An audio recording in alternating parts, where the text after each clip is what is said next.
For many of you, macros are a bit of a black box, and to be honest, it was for me too. But since I discovered many of the advantages of using macros, I decided to dive into this subject. And now is the time for me to share my knowledge and give you a book which contains over 200 macros ready to use, amongst which 90 super source macros, described in over 750 pages. At the end of this video, I'll tell you how you can get a hand of one of these copies. So stay tuned, subscribe to my channel, hit the bell button, and let's dive into the wonderful world of macros. My name is Atem Software, and this is Training on the Job.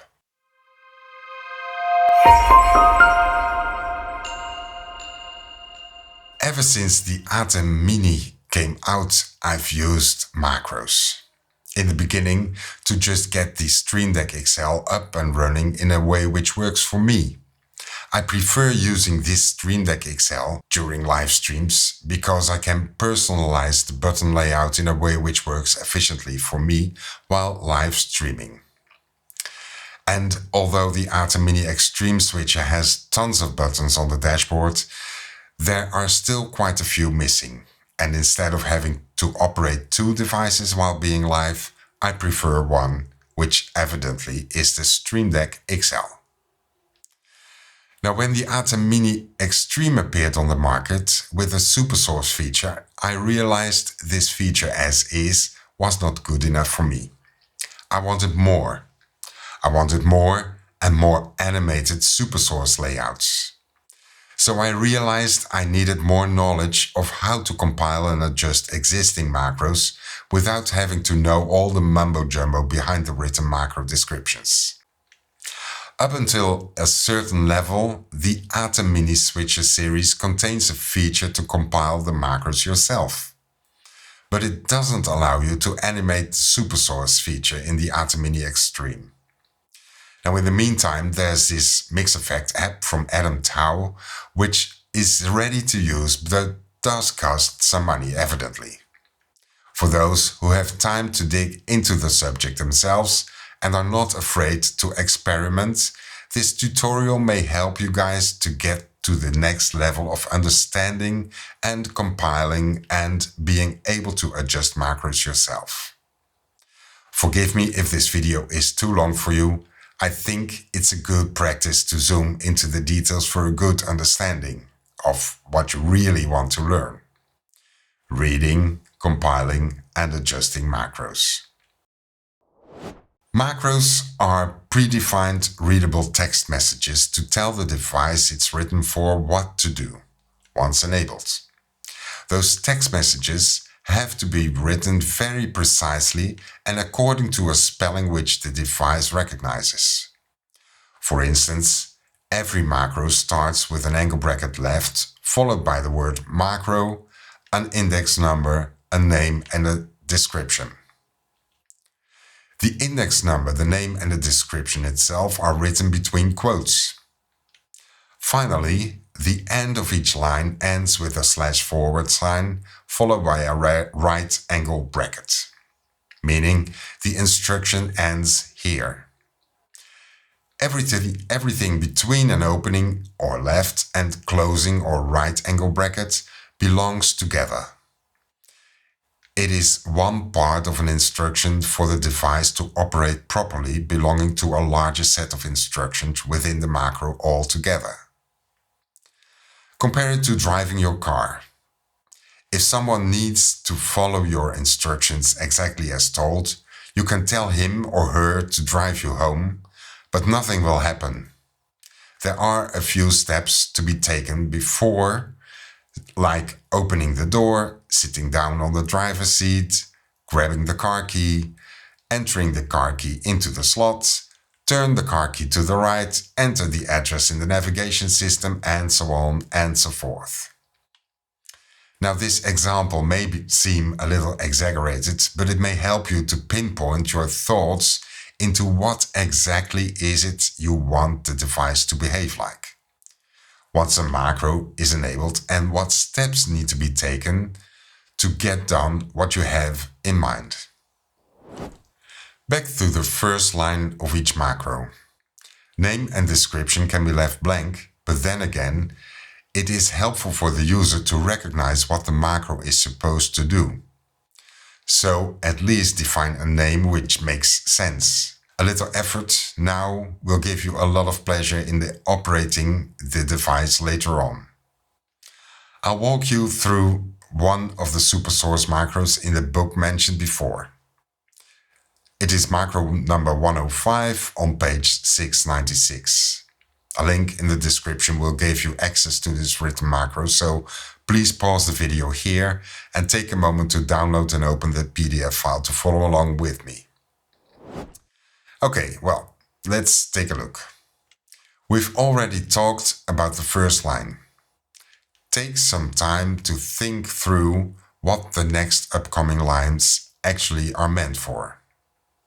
To understand macros and to being able to adjust the macros accordingly, according to your needs, it is only important you know how and when which commands should or could be adjusted. Forget about the values in the next part of the macro. I'll come back to those options later in this video.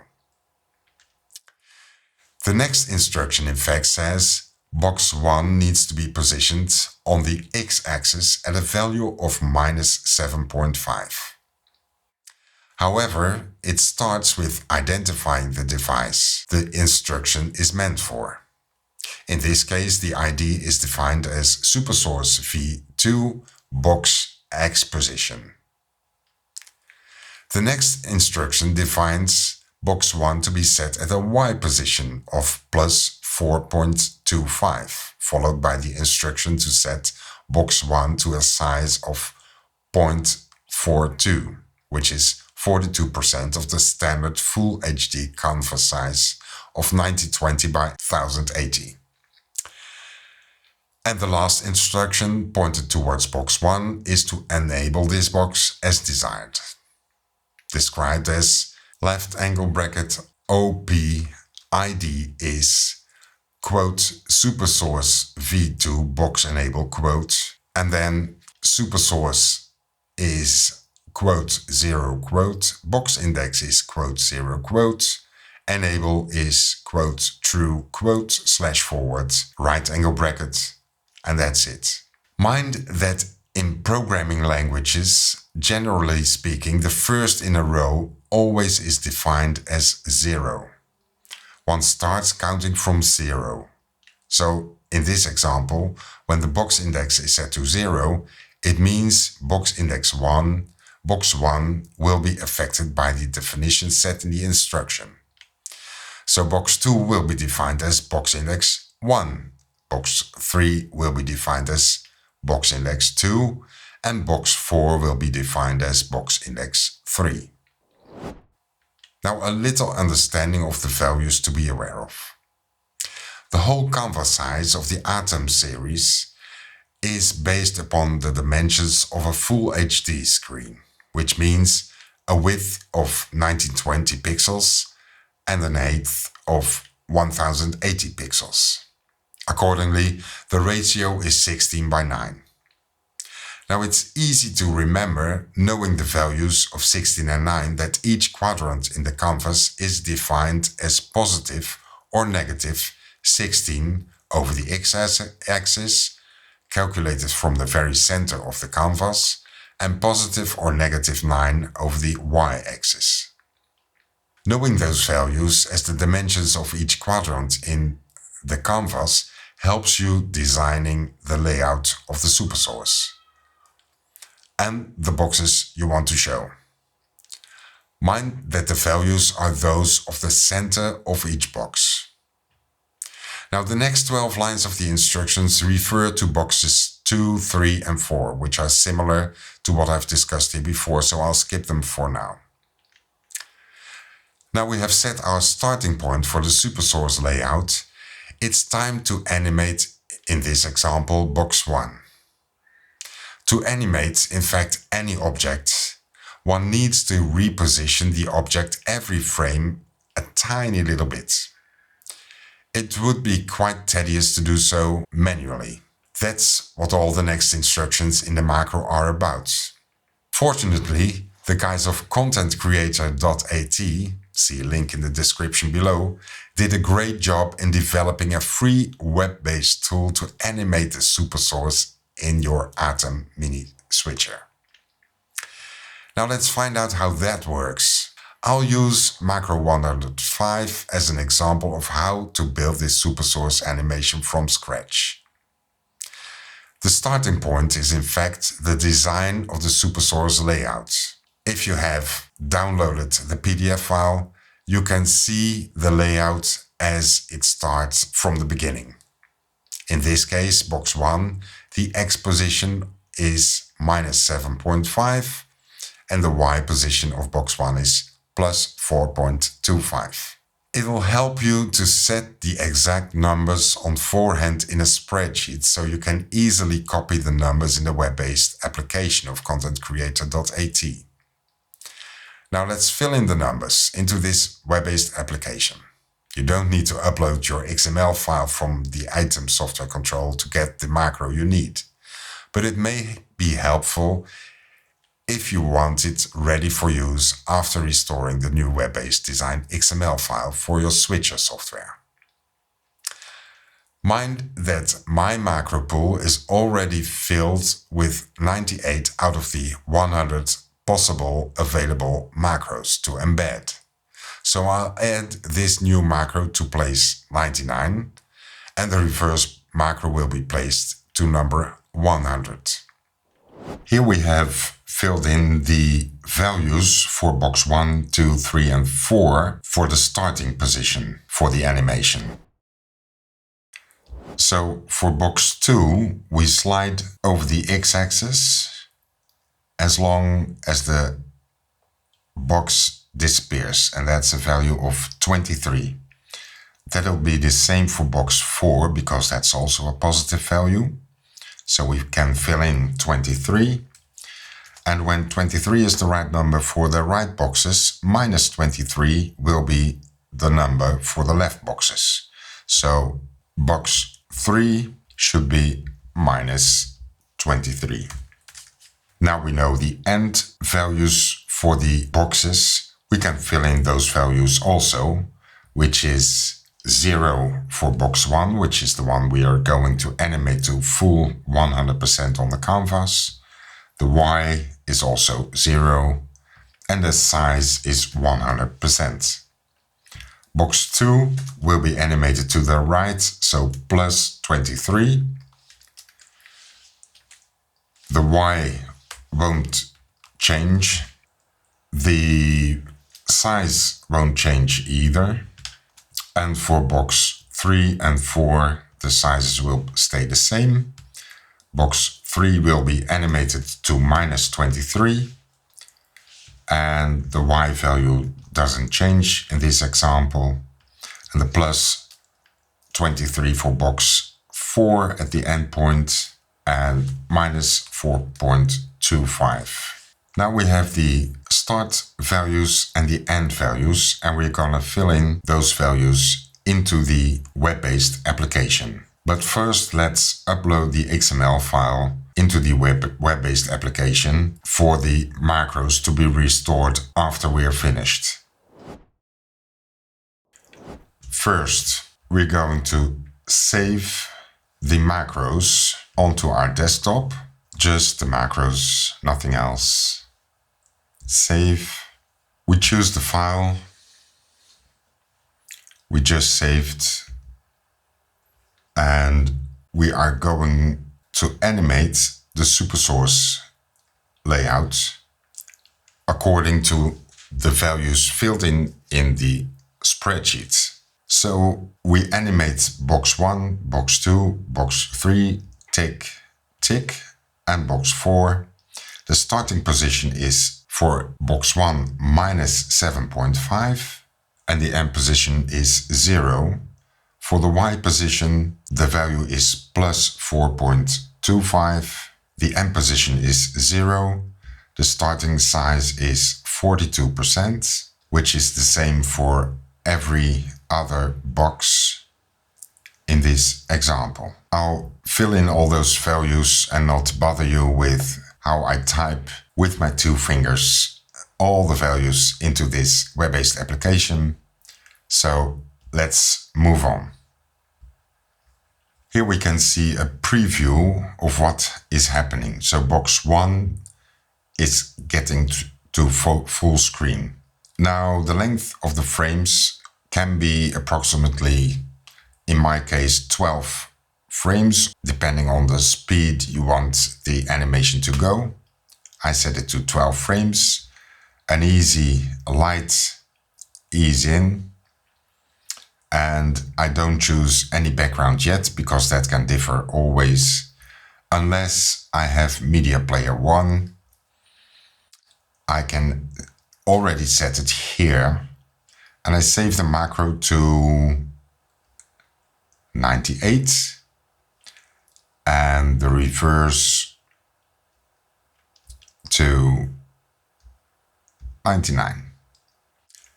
Now I'm all set. I can say OK, and here is the last macro to be restored into the Atem Software Control. Now we're going back to the Atem Software Control, restore the file we just saved on our desktop.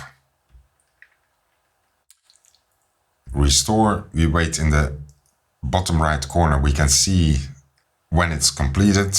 And when completed, we can open up the macro panel, Shift Command M, and let's see whether it's here. Indeed, it is. Let's see how this behaves. And the reverse, that's perfectly what we want. Now we do want to give it a name which is more recognizable than the description given by the content creator web-based application. So I'm going to change the name of this description into 1234B, because there's also a 1234A. And the A version is like this, and the B version is like this. So let's change the description.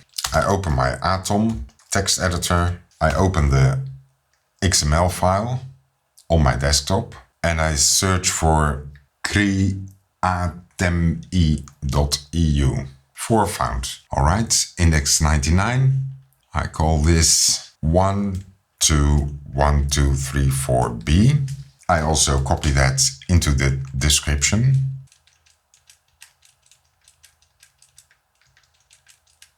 All right, and now I have to find the other one, and that's 1234B21.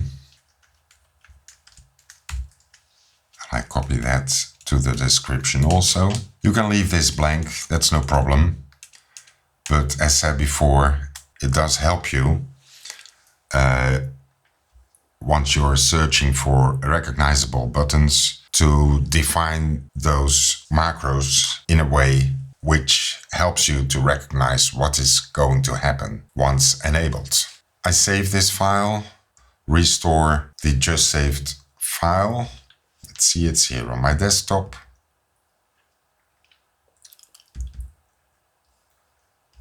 Restore, wait for it to complete in the bottom right corner. You can follow along, and here it is. Those descriptions make a little bit more sense, at least for me. And they are doing exactly as we thought it would. Now, this is one example of how you can compile a specific macro for your Atem Mini Extreme switcher. We are close to the end of this video, and you probably wonder how to get a hand on the over 750 pages large macro Bible. To receive this as a link in the mail together with an easy accessible copy and paste of plain text document of all these macros, please send me an email at peter@beeldproducent.nl with a screenshot of your subscription to both this channel, A to Z Productions channel, and contentcreators.at's channel. Both A to Z Productions and contentcreator.at did a great job helping me out and making it possible for me to compile this macro Bible with more than 200 macros, described in detail for you. Links in the description below.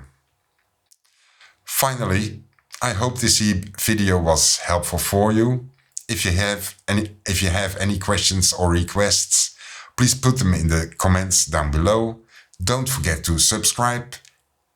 If you haven't already, hit the bell button so you'll be notified once a new video is coming out, and give this video a big thumbs up if you liked it.